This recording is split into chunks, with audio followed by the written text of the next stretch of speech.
جس کو آج آپ نیٹو بھی کہہ سکتے ہیں، کیونکہ نیٹو کے اندر ویسے تو اس وقت 32 یا پھر 33 کے قریب ملک ہیں، اور اس میں مسلم ملک جیسا کہ ترکیہ جیسے ملک بھی شامل ہیں، لیکن حدیث مبارکہ کے اگلے الفاظ یہ بتاتے ہیں کہ یہ نمبر بہت جلد بدل جائیں گے، کیونکہ اس حدیث مبارکہ کے آگے الفاظ ہیں کہ منافق مسلمان بھی ان کفار کے ساتھ ہوں گے، جبکہ مسلمانوں کا ان کے مقابلے کے اندر اپنا نیٹو کا اتحاد ہوگا، جو کہ امام مہدی کی قیادت کے اندر ان کفار سے جنگ کر کے ان کو شکست دے گا۔ اور آج کے دور کے اندر اس مسلم نیٹو کی شروعات سے یہ اندازہ ہوتا ہے کہ ایک ایک کر کے باقی مسلم ملک بھی اس اتحاد کا امام مہدی کی فوج کا لشکر بننا شروع ہو جائیں گے۔ اور آج آپ ذرا غور سے دیکھیں تو ترکیہ ان مسلم ملکوں کے اندر شامل ہے جو کہ نیٹو کے اتحاد کے اندر شامل ہے، یعنی یورپ اور غیر مسلم طاقتوں کے اتحاد کے اندر۔ یہ گمان کیا جا سکتا ہے کہ جیسے پہلے ترکیہ کے اندر بغاوت کے ذریعے فوج نے اقتدار حاصل کرنے کی کوشش کی، یا پھر جس طرح سے اسرائیل اس کو قبضانے کی دھمکی دے رہا ہے، این پاسبل ہے کہ جنگ کے بعد ترکیہ کو رومی فوجیں یا پھر یہودی فوجیں فتح کر لیں، جس کا اشارہ ہمیں صحیح مسلم کی حدیث کے اندر بھی ملتا ہے۔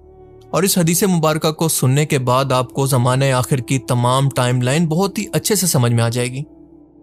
سنن ابی داؤد اور صحیح مسلم کے اندر آتا ہے کہ آخری زمانے کے اندر مسلمانوں اور رومیوں یعنی مغربی قوتوں کے درمیان ایک بہت بڑی جنگ ہوگی، یعنی کہ پورا یورپ، امریکہ اور نجائز ریاست اور اس کے اتحادی حدیث مبارکہ کے الفاظ کے مطابق 80 جھنڈوں کے نیچے جمع ہو جائیں گے۔ ہر جھنڈے کے نیچے 12,000 کا لشکر ہوگا، یعنی اگر اس کو ٹوٹل کریں تو یہ تقریباً 9,60,000 کی فوج ہوگی۔ لیکن حدیث مبارکہ کے الفاظ کے مطابق امام مہدی کی فوج اس جنگ کو جیت کر فتح حاصل کرے گی، لیکن اس فتح کے بعد وہ قسطنطنیہ کی فتح کے لیے بڑھے گی۔ اس کا مطلب یہ ہے کہ قسطنطنیہ کے اندر بغاوت ہو چکی ہوگی، یا پھر رومن فوجیں یا پھر یہودی قوم اس پر کنٹرول یا پھر قبضہ حاصل کر چکی ہوگی، اور اسی لیے اس جنگ کو جیتنے کے بعد امام مہدی علیہ السلام قسطنطنیہ کی طرف بڑھیں گے اور بنا کسی جنگ کے اس کو فتح کر لیں گے۔ اب قسطنطنیہ کی یعنی ترکیہ کی فتح کے بعد فوراً بعد دجال کا خروج ہوگا اور وہ فلسطین کی طرف رخ کرے گا، اور دجال کی یہ فوج اکٹھا ہو کر شام کی طرف، جہاں پر امام مہدی علیہ السلام کا لشکر دمشق کے پاس موجود ہوگا، اس کی طرف بڑھے گی۔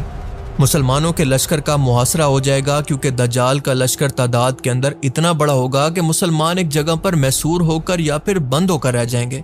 وہ صرف اللہ تعالیٰ سے مدد کی امید لگا کر بیٹھے ہوں گے، لیکن اسی موقع پر حضرت عیسیٰ علیہ السلام کا نزول اللہ کے حکم سے دمشق کی جامع مسجد کے مشرقی مینار پر ہوگا۔ وہ امام مہدی علیہ السلام کی اقتداء کے اندر نماز پڑھیں گے تاکہ باقی دنیا کو یہ پیغام دے سکیں کہ وہ کوئی خدا نہیں ہے، اور نہ ہی کوئی پیغمبر بن کر اپنی شریعت لے کر آئے ہیں، بلکہ محمد رسول اللہ کی شریعت پر عمل کرنے کے لیے آئے ہیں۔ نماز سے فارغ ہو کر وہ دیکھیں گے کہ یہود و نصارہ اور منافق مسلمان جو کہ دجال کے پیروکار ہوں گے، دجال کی فوج کا حصہ ہوں گے، بہت بڑا